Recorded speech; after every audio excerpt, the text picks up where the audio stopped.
ಮನೆಯಲ್ಲಿರ್ತಕ್ಕಂಥ ಮತದಾರರ ಪಟ್ಟಿಯಲ್ಲಿರ್ತಕ್ಕಂಥ ಎಲ್ಲರ ಹೆಸರುಗಳನ್ನು ಸಮಗ್ರವಾಗಿ ಪರಿಶೀಲಿಸಿ ಯಾರದೇ ಹೆಸರನ್ನು ಬಿಟ್ಟು ಹೋಗದಂತೆ ಮತದಾರ ಪಟ್ಟಿಯಲ್ಲಿ ಸೇರಿಸ್ತಕ್ಕಂತಹ ಒಂದು ವ್ಯವಸ್ಥಿತವಾದಂತ ಪರಿಶೀಲನಾ ಕಾರ್ಯಕ್ರಮ ಇದಾಗಿದೆ. ಎಲ್ಲ ಸಾರ್ವಜನಿಕರಲ್ಲಿ ವಿನಂತಿ ಮಾಡೋದೇನೆಂದ್ರೆ, ಮತದಾರರ ಪಟ್ಟಿಗಳ ವಿಶೇಷ ಸಮಗ್ರ ಪರಿಷ್ಕರಣೆ ಕಾರ್ಯವನ್ನು ಚುನಾವಣಾ ಆಯೋಗದಿಂದ ಮಾಡಲಾಗುತ್ತಿದೆ. ಈಗ ನಾಳೆಯಿಂದ ಗಣತಿ ನಮೂನೆಗಳನ್ನು ಪ್ರತಿ ಮನೆಗೆ ತಲುಪಿಸ್ತಕ್ಕಂಥ ಕಾರ್ಯವನ್ನು BLOಗಳು ಮಾಡ್ತಾ ಇದ್ದಾರೆ. ಆ ನಮೂನೆಗಳನ್ನು ಪಡೆದು ತಾವು ಅದರಲ್ಲಿರ್ತಕ್ಕಂಥ ಮಾಹಿತಿಯನ್ನು ತುಂಬಿ ಕ್ರಮಬದ್ಧವಾಗಿ BLO ಅವರಿಗೆ ವಾಪಸ್ ಕೊಟ್ಟ ನಂತರ ಅದನ್ನು ಅಪ್ಲೋಡ್ ಮಾಡೋ ಮೂಲಕ ತಮ್ಮ ಮತದಾರ ಪಟ್ಟಿಯನ್ನು ಅಂತಿಮಗೊಳಿಸಲಾಗುತ್ತೆ.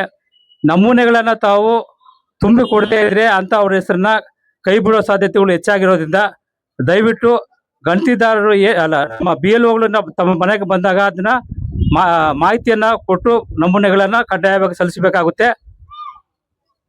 2002ರ ಒಂದು ಮತದಾರರ ಪಟ್ಟಿಯನ್ನು ಆಧಾರವಾಗಿ ಇಟ್ಟುಕೊಂಡು 2026ರಲ್ಲಿ ಅದನ್ನು ಅಂತಿಮಗೊಳಿಸ್ತಾ ಇದ್ದೀವಿ. ಅಗತ್ಯ ದಾಖಲೆಗಳನ್ನು ಕೊಟ್ಟು ಎಲ್ಲರೂ ಸಹಕಾರ ನೀಡಿ ತಮ್ಮ ಹೆಸರನ್ನ ಮತದಾರ ಪಟ್ಟಿಯಲ್ಲಿ ಮುಂದುವರಿಯಲು ಸಹಕಾರ ನೀಡಬೇಕು.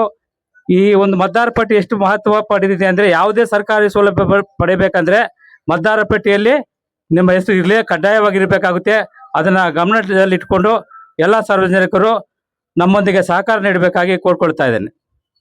ಪಂಚಾಯಿತಿ ಹಾಗೂ ಸರ್ಕಾರಿ ಪದವಿ ಪೂರ್ವ ಕಾಲೇಜು ಪ್ರೌಢಶಾಲಾ ವಿಭಾಗದ ವತಿಯಿಂದ ಪ್ರತಿ ಶಾಲೆಯಲ್ಲೂ ಕೂಡ ಚುನಾವಣಾ ಸಾಕ್ಷರತಾ ಕ್ಲಬ್ ಅಂತ ಇದೆ. ಮಕ್ಕಳ ಮುಖಾಂತರ ಕೂಡ ನಾವು ಈ ಮತದಾರರ ಸಾಕ್ಷರತೆಯನ್ನ ಉಂಟು ಮಾಡ್ತಕ್ಕಂಥ ಕಾರ್ಯಕ್ರಮ ಇದೆ.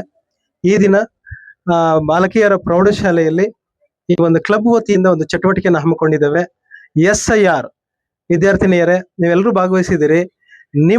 ನೀವು 18 ವರ್ಷ ತುಂಬದೇ ಇರಬಹುದು, ಆದ್ರೆ ನಿಮ್ಮ ಮನೆಯಲ್ಲಿ 18 ವರ್ಷ ತುಂಬಿರ್ತಕ್ಕಂಥ ಎಲ್ಲರೂ ಕೂಡ ಮತದಾರರ ಪಟ್ಟಿಯಲ್ಲಿ ತಮ್ಮ ತಮ್ಮ ಹೆಸರು ಇರುವಂತೆ ಖಚಿತಪಡಿಸ್ಕೊಳ್ಬೇಕಾಗಿದೆ. ನಾಳೆಯಿಂದ BLO ರವರು ಪ್ರತಿ ಮನೆಗೆ ಭೇಟಿ ನೀಡಿ ಒಂದು ಫಾರ್ಮ್ಸ್ ಅನ್ನು ಕೊಡ್ತಾರೆ. ಅದನ್ನ ಫಿಲ್ ಮಾಡಿ ಮತ್ತೆ ಆ BLO ಅವರಿಗೆ ಕೊಟ್ರೆ ಖಂಡಿತವಾಗ್ಲೂ ಆ ಮತದಾರರ ಹೆಸರು ಕರಡು ಪ್ರತಿಯಲ್ಲಿ ಪ್ರಕಟಗೊಳ್ಳುತ್ತೆ ಮತ್ತು ಅದು ಪಟ್ಟಿ ಆಗುತ್ತೆ. ಒಂದು ವೇಳೆ ಈ ತಿಂಗಳಲ್ಲಿ ಯಾರೂ ಕೂಡ ಕೊಟ್ಟಿದ್ದೇ ಇಲ್ಲ ಅಂತಂದ್ರೆ ಮತದಾರರ ಪಟ್ಟಿಯಿಂದ ಮತದಾರರ ಹೆಸರು ಹೊರಗುಳಿಯುತ್ತೆ. ಇದನ್ನ ಎಲ್ಲರಿಗೂ ಕೂಡ ಜಾಗೃತಿ ಮೂಡಿಸುವುದಕ್ಕೋಸ್ಕರನೇ ನಮ್ಮ ಚುನಾವಣಾ ಸಾಕ್ಷರತಾ ಕ್ಲಬ್ನಿಂದ ಈ ಒಂದು ಚಟುವಟಿಕೆಯನ್ನು ಹಮ್ಮಿಕೊಂಡಿದ್ದೀವಿ. ಎಲ್ಲರಿಗೂ ಕೂಡ ನಿಮ್ಮ ಮನೆಯಲ್ಲಿ ನಿಮ್ಮ ಪೋಷಕರಿಗೆ ತಿಳಿಸ್ಬೇಕು, ಮನೆಯಲ್ಲಾಗ್ಲಿ ಪಕ್ಕದ ಮನೆಯವ್ರಿಗೆ ಎಲ್ರಿಗೂ ಹೇಳಿ ಈ ಒಂದು ಜಾಗೃತಿಯನ್ನು ಮೂಡಿಸ್ಬೇಕು ಅಂತ ಹೇಳ್ತಾ ನಾನು ಮಾತನ್ನು ಮುಗಿಸ್ತಾ ಇದ್ದೇನೆ. ಜೈ ಹಿಂದ್, ಜೈ ಭಾರತ್ ಮಾತೆ.